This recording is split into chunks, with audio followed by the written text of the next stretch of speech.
I'm with a group that we've sponsored a Syrian refugee family, and they arrived in Toronto last week.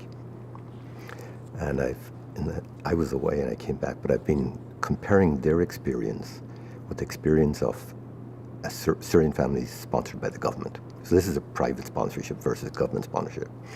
So you just listen to the TV, and you've got government-sponsored families living in hotels. They've been there for 6, 7, 8 weeks.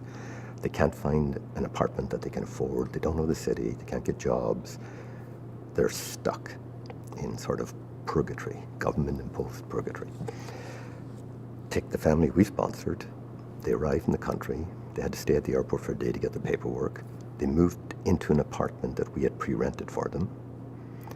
A week later, the kids are already started at school. My job is to find work for them. I've got 2 interviews set up. The father's an auto mechanic, no English, no Canadian certification. But I have 2 interviews set up for him next week. So I have to sit down now and work on his resume, prepare him for his interviews, etc. But I look at those and I say the probability of those becoming productive, contributing members of our economy is way higher than those guys stuck in a hotel. And so if the government could just think about that, the difference is essentially they've got people mentoring them and helping them and showing them how to get integrated. And we have this, I can't remember the number, but we have something like 150,000 immigrants a year.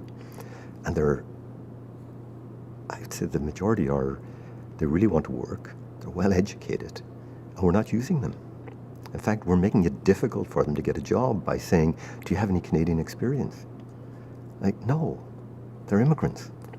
But they have experience, and they have skills, and we should be using them.